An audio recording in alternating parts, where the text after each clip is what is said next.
Y qué manera más apropiada de celebrar este Adviento que leer en las Escrituras acerca del nacimiento de nuestro Señor. Jesús es la Navidad. Amén. Y hoy vamos a ver... Amén. Amén. Jesús es la Navidad.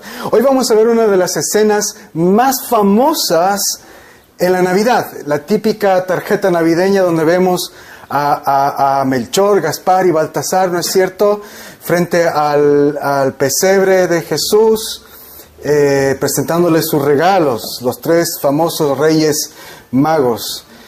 ¿Y qué es lo equivocado en lo que acabo de decir? Todo. Hay muchas cosas equivocadas en esta famosa escena de estos famosos hombres. ¿Sabías que no eran tres? ¿Sabías que no eran reyes magos? ¿Sabías que su nombre no era Melchor, ni Gaspar, ni Baltasar? ¿Sabías que de hecho no eran ni reyes? ¿Y sabías que no estuvieron en el pesebre, sino que llegaron probablemente 2 años después de que nació Jesús? Así que si tienes una tarjeta de Navidad con los magos en el pesebre, hay que borrarlos. Ahí tiene que... Casi toda esa imagen que tenemos en la cultura popular está equivocada. Y lo vamos a ver ahora en las Escrituras, porque la Biblia nos presenta el verdadero cuadro, el cuadro real de qué es lo que pasó. Así que vamos rápidamente al pasaje. El tema de hoy es adoremos al Rey, el verdadero y único Rey. Y vamos a partir con los primeros 2 versos donde estos hombres aparecen, estos sabios.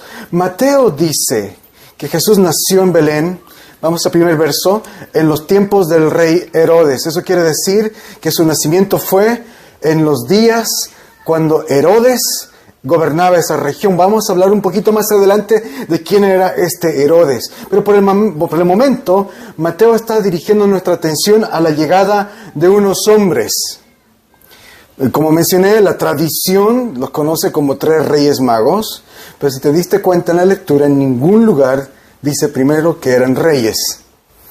Eso de ponerles reyes salió alrededor del siglo VIII, si no me equivoco, como una forma de... Alguien quiso ponerle más importancia a estas figuras y les puso como eran reyes. Pero el texto original se refiere a ellos no como reyes, sino como... Y aquí es lo interesante. En nuestras versiones se refiere a ellos como sabios, ¿no es cierto? Pero si tú ves una Biblia, quizás Reina Valera 60, u otras traducciones, te vas a dar cuenta que dice que eran magos. Y el texto original sí está usando la palabra magos para hablar de ellos. ¿Qué piensas tú cuando escuchas la palabra mago? ¿Qué es un mago? ¿Quiénes eran estos hombres? Quizás cuando escuchas la palabra mago, piensa más en algo así, ¿no es cierto? Lo que está ahí al frente. Alguien que saca conejitos de su sombrero. Eso es un mago para nosotros.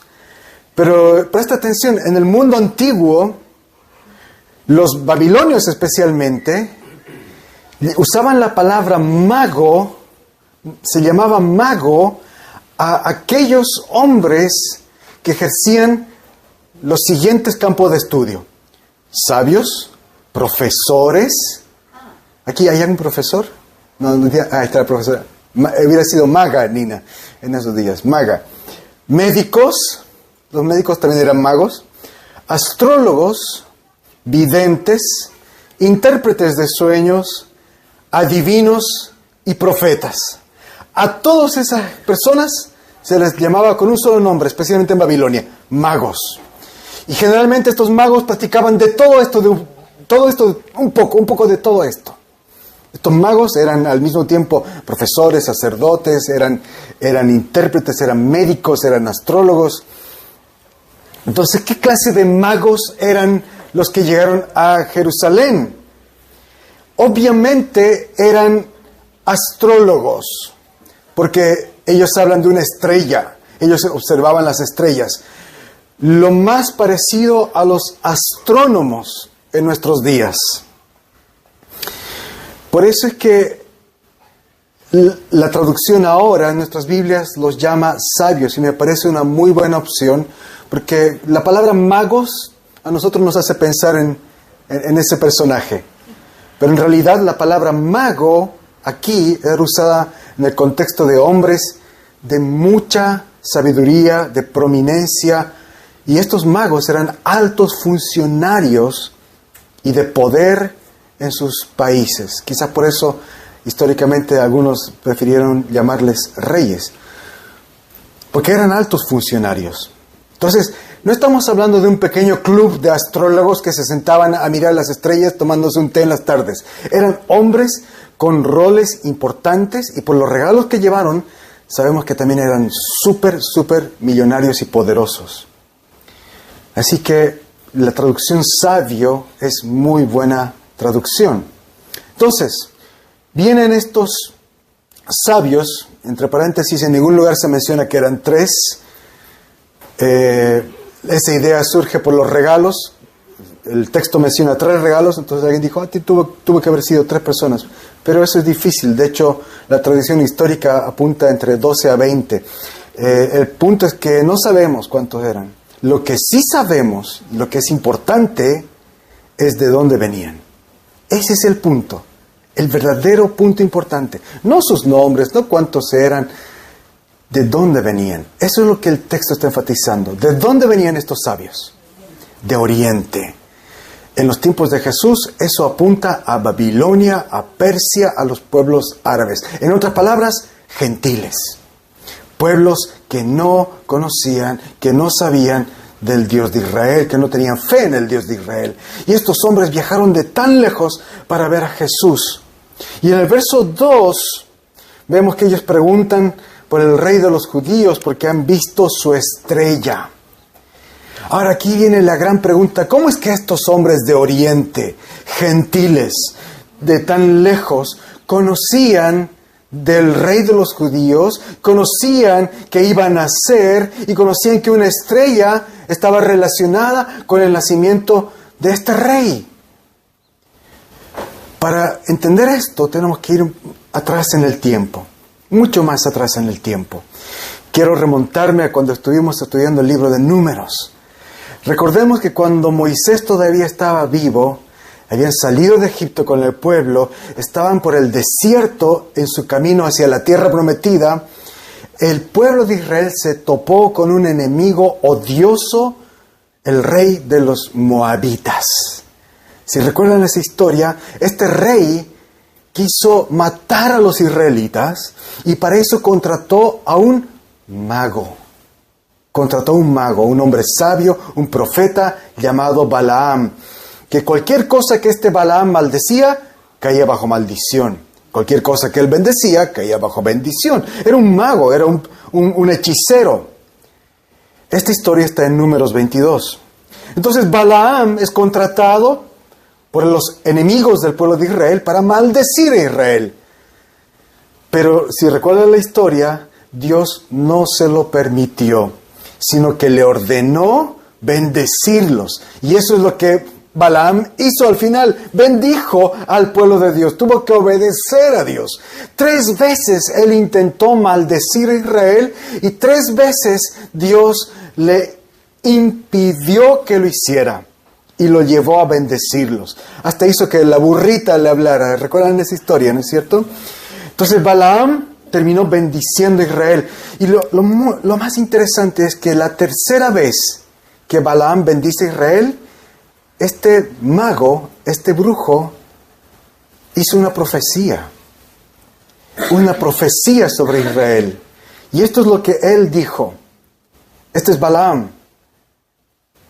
En un futuro distante, una estrella se levantará de Jacob, un cetro surgirá de Israel. El cetro es un bastón de mando que solo usan los reyes. Balaam, el mago, profetizó muchos siglos atrás que un rey iba a surgir en el pueblo judío y una estrella iba a aparecer. Entonces es increíble que ahora Mateo nos muestra que esa profecía se cumplió cuando magos del oriente, colegas de Balaam, vienen siguiendo una estrella hasta encontrar al rey de los judíos. Esa estrella significa y representa que la luz de bendición ha comenzado a alumbrar a las naciones, a los de afuera. Estaba profetizado que la luz de Dios iba a llegar a los gentiles. Entonces es increíble porque este niño no solamente va a ser rey de los judíos, va a ser luz para los gentiles. Y eso es lo que la estrella estaba anunciando. Y los sabios son los primeros representantes de las naciones, del pueblo gentil, los primeros en ser guiados por la luz de Dios hacia el rey. Es fantástico. Los primeros gentiles. Pero los sabios no llegan primero a donde está Jesús, a Belén. Ellos llegan a Jerusalén. Posiblemente ellos pensaron que era lógico buscar al nuevo rey que ha nacido en la capital. Así que fueron a Jerusalén y preguntaron por el rey que había nacido. Y aquí entra en escena el famoso Herodes, que históricamente es apodado como el Grande, Herodes el Grande. En el verso 3, él escucha la noticia de que han venido estos sabios buscando al rey y tiene miedo. ¿Cómo un rey poderoso de la talla monumental como Herodes, que tiene el apodo de el Grande, termina intimidado por un bebé? Porque tuvo miedo. Mira el verso 3. Dice que se turbó. La palabra turbarse quiere decir literalmente alborotar, temblar, agitar, estar aterrorizado. Es una mezcla de pánico y preocupación. Tan fuerte que no te dejan dormir. Herodes sintió eso. ¿Por qué? Porque este famoso Herodes, el Grande, no era legítimo rey de los judíos. Él llevaba el título de rey de los judíos, pero él no era descendiente del linaje real de David. De hecho, ni siquiera era judío 100%. Él estaba en el trono de Israel solo porque era colaborador de los romanos. El César lo puso ahí. Y fue llamado el Grande por sus grandiosas construcciones, su gran riqueza. Todo lo que él hizo fue lleno de grandeza. Reconstruyó el templo de los judíos para congraciarse, para que lo aceptaran. Pero en realidad ellos nunca lo aceptaron porque él no era descendiente de David. No podía ocupar ese trono. Entonces es apodado como el Grande, pero en realidad él fue un tirano miserable, un hombre lleno de inseguridades. Al final de su vida, ¿sabes qué hizo este Herodes? Hizo asesinar a varias de sus esposas. Sí, esposas, con ese al final, tenía 10. Y también hizo asesinar a varios de sus hijos. ¿Por qué? Porque los veía como una amenaza. Como una amenaza a su reino. Era un hombre que estaba constantemente preocupado por esa corona que tenía en su cabeza. La quería conservar a toda costa. Y estaba dispuesto a matar a sus hijos y a sus esposas si es que ellos representaban alguna amenaza. Entonces ahí te puedes imaginar por qué no podía dormir. La noticia de que ha nacido alguien profetizado del linaje de David, que sí tiene derecho legítimo al trono, lo llenó de preocupación. Y el texto dice que mucha gente en Jerusalén se preocuparon también. Aún antes de nacer, Jesús ya estaba generando incomodidad y temor en muchos. Así que turbado y preocupado, Herodes convocó a sus líderes religiosos y que le digan dónde iba a nacer el Mesías. Y la respuesta fue certera. Hay una profecía del profeta Miqueas que dice claramente que va a nacer en Belén. La profecía dice que un líder, un guía iba a surgir en Belén. alguien completamente opuesto a Herodes. De hecho, si tú ves el verso 6, la profecía de Miqueas, dice que este líder, este guía que va a surgir en Belén, que va a salir de Belén, va a apacentar al pueblo. Usa el verbo apacentar. Eso es lo que hacen los pastores con las ovejitas. No es alguien como Herodes, que construye imperios, monumentos. No es alguien como César, que hace la guerra, que destruye a sus enemigos. Este líder, este rey de los judíos, profetizado, va a pastorear a su pueblo. Lo va a cuidar, va a proveer para ellos, los va a proteger como un pastor cuida a sus ovejitas. Un líder completamente distinto. Pero Herodes no entiende nada de esto. Él claramente lo único que quiere es matar a este heredero al trono. Así que les miente a los sabios. Les dice, yo también quiero adorarlo. Avísenme ni bien lo encuentren, ¿dónde está? Él no tenía ninguna intención de adorar a Jesús. Él quería matarlo. Y como vamos a ver más adelante, Él es capaz de matar a todos los niños con tal de matar a este rey de los judíos que tiene verdadero derecho al trono y no él. Él no tiene ningún derecho a ese trono. Herodes pone su mejor cara de engaño y por lo visto logró engañar a los sabios, así que ellos le creen y se van a Belén. Y ahí llegamos a la sección final de nuestro pasaje. Ellos llegan. El verso 9 dice que la estrella les indicó nuevamente el camino y se detuvo en el lugar donde estaba el niño. Y esto definitivamente es un milagro. Porque cuando yo miro los cielos, las estrellas no se andan moviendo, ¿no es cierto? A menos que sea una estrella fugaz. Pero la estrella fugaz que se mueve tampoco se detiene, o sea, desaparece. Mateo dice que la estrella se movió y se detuvo en el lugar donde estaba el niño. Esto es un milagro, no hay otra explicación a esto. Y no debe sorprendernos porque ya en el Antiguo Testamento el Señor nos mostró un milagro similar, porque Él, cuando rescató a su pueblo de Egipto, llevó a su pueblo por el desierto, ¿cómo? Guiándoles con un pilar de fuego en el cielo. Este pilar, esta columna de fuego, se movía y se detenía. ¿Cómo se explica eso? No hay explicación posible, excepto que fue un milagro. Y así como la columna de fuego guió al pueblo de Dios, la estrella guió a los sabios. Y quiero que notes en el verso 11 que la estrella se detiene ¿dónde? En una casa, no en el pesebre. Los sabios llegaron a una casa. Eso nos indica que ya pasó varios días. Y como vamos a ver la próxima semana, Herodes manda a matar a los bebés que son menores de 2 años. Eso nos indica que probablemente Jesús ya tenía 2 años cuando los sabios llegaron a Jerusalén. Así que nuevamente, si ves tarjetas de Navidad con los sabios en el pesebre, hay que borrarlos.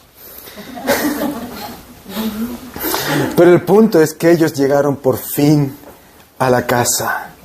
Por fin llegaron a ver a aquel a quien estaban buscando. Y quiero que notes otra cosa notable en este pasaje, en este verso.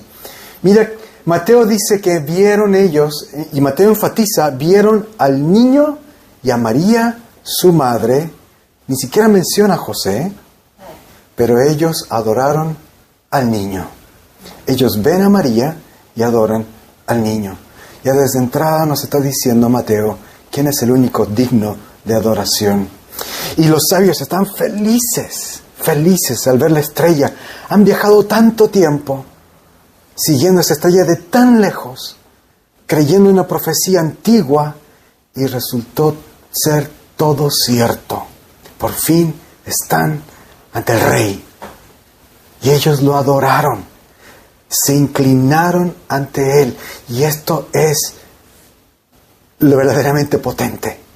Nadie se inclina, nadie se arrodilla frente a otra persona, a menos que considere que esa persona es muy superior a uno mismo. ¿No es cierto? Tú no te arrodillas frente a alguien que es igual a ti. Solamente frente a alguien que es muy grande, superior a ti. Y estos eran hombres muy importantes. Y se arrodillaron ante un bebé, reconociendo la grandeza de ese bebé. Ahora, es muy probable, muy obvio que ellos no entendían quién era ese bebé en plenitud. Ellos no entendían nada de la encarnación, de Emmanuel, Dios con nosotros. Para ellos era un rey nomás. Pero igual reconocieron grandeza en Él y lo adoraron. Y eso es lo correcto. Ese es el milagro de esta escena.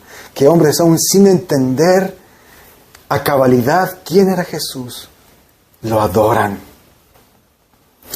Y ahora era costumbre llevar regalos a alguien superior. Y ellos presentaron regalos millonarios. Primero le dieron oro, que desde tiempos inmemoriales es un metal precioso y muy costoso. Luego le dieron incienso, que se elaboraba a base de una resina de árboles, que produce un aroma agradable cuando se quema. Este incienso era igual muy valioso, muy costoso.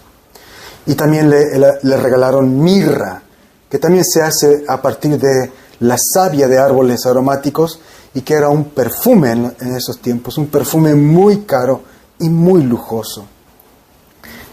Estos regalos eran verdaderos tesoros. ¿Y qué representan? ¿Qué significan? Significan que estos sabios están venerando al niño. Le están mostrando su respeto, dándole lo mejor que tienen. Se arrodillan y le dan tesoros valiosos. Algunos le han dado un significado simbólico a los 3 regalos, pero las Escrituras no dicen nada al respecto, así que nosotros tampoco debemos decir y buscar significados simbólicos. Los regalos de los sabios nos están enseñando la actitud de ellos, la actitud correcta de alguien que encuentra a Jesús. Le da lo mejor que tiene, lo mejor que tiene. Finalmente ellos se despiden de la familia, pero no vuelven donde Herodes, sino que un ángel les advierte en sueños que no debían ir, y ellos obedecen y toman el camino más largo hacia su país para evitar a Herodes. Y en este último acto, los sabios muestran cuán impactados estaban de haber presenciado a Jesús, porque este último acto es un acto más de honra hacia Él, porque ellos se ponen en incomodidad de viajar por más lejos, pero obedecen a lo que Dios les ordenaba.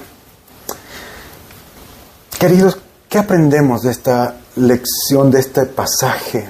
La actitud de los sabios es el centro de este pasaje. Estos 12 versos nos están mostrando lo que Dios desea: que los pueblos conozcan a su Hijo. Ponte a pensar nuevamente lo que pasó. Dios dirigió la naturaleza. Dios estuvo dispuesto a mover y alterar el curso natural del movimiento de los astros para mostrarle el camino a unos hombres del oriente, tan solo para que ellos puedan ver al bebé Jesús. En otras palabras, Dios atrajo a las naciones a sí mismo. Y desde ese día Él no ha dejado de atraer a la gente de todo el mundo hacia Jesús. Dios sigue atrayendo a la gente a su Hijo. Y a veces verdaderos milagros han ocurrido para que esto pueda funcionar, para que la gente pueda llegar a estar ante Jesús. Esta historia nos está haciendo una invitación. Vengan al Rey y adórenlo. Esa es la invitación de estos pasajes. Dios invitó a los magos, a los sabios, y Él te invita a ti y a mí a ver a su Hijo para que le podamos nosotros también reconocer y adorar y entregar todo lo que tenemos llenos de alegría. Los magos se alegraron. Ellos pudieron decir, por fin lo hemos encontrado. ¿Cuántos de nosotros podemos decir lo mismo? Hemos encontrado al Salvador. Ahora, lo increíble es que es verdad, desde la perspectiva de ellos, de los sabios, ellos podían decir, lo hemos encontrado, lo venimos buscando desde Oriente. Pero en la realidad es que Dios los encontró primero a ellos.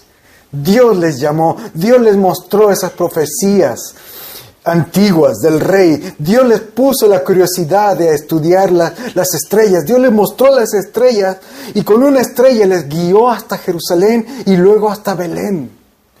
Dios hizo primero el encontrar a estos hombres, el traerlos, y lo mismo hace por nosotros. Él nos llama, Él nos encuentra y nos conduce a Jesús, pero nosotros debemos ir hacia Él también. La pregunta de este pasaje es, ¿serás un adorador de Jesús? Porque hay otra opción. Este pasaje nos presenta otra opción, otra alternativa. O somos como los sabios, o somos como Herodes. La Navidad no es buena noticia para Herodes.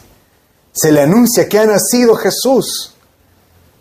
Y él no se alegra, se preocupa, se llena de temor, se incomoda. Él vio a Jesús no como un rey a quien había que buscar lleno de alegría. Eso lo hacen los extranjeros, los sabios. Pero Herodes, que se llama rey de los judíos, escucha la noticia de la Navidad y lo ve como una amenaza para su propio reino de pacotilla. ¿Y cuánta gente tiene la misma mentalidad? Jesús es una amenaza para nuestro reino, donde nosotros nos vemos a nosotros mismos como dueños y señores, soberanos de nuestras vidas, dueños de nuestras decisiones. Queridos, como seres humanos, amamos nuestros pequeños tronos de cartón. Es la verdad. Amamos nuestra soberanía ridículamente falsa. Y aunque sabemos que no tenemos control de nada, nos engañamos a nosotros mismos, diciendo que tenemos control sobre nuestra vida, sobre nuestros cuerpos, sobre nuestras decisiones, sobre nuestros pensamientos. Y al final somos esclavos de nuestra propia debilidad. Y como Herodes, buscamos y luchamos ferozmente por mantenernos en el trono. Queremos a toda costa ser los dueños de nuestros propios reinos. Y así terminamos rechazando a Jesús, el único Rey, el único que tiene derecho al trono de tu corazón. Porque eso es lo otro.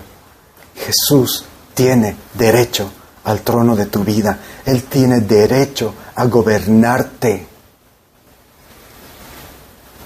Pero Herodes no pensaba eso. Él no estaba dispuesto a dejar que otro gobierne, que otro tome las decisiones. Él solo pensaba en sí mismo. Y qué doloroso me parece que en la Navidad, para mucha gente esta es la realidad. Solo pensamos en nosotros mismos. ¿Por qué? Porque la Navidad es para nosotros, es un feriado para nosotros descansar, para nosotros hacernos regalos, para nosotros comer rico, para nosotros estar felices, para nosotros consentirnos, para nosotros regalonearnos. Pero los sabios nos están diciendo, la Navidad se trata del Rey. Los regalos deben ser para Él. Los regalos deben ser para Él.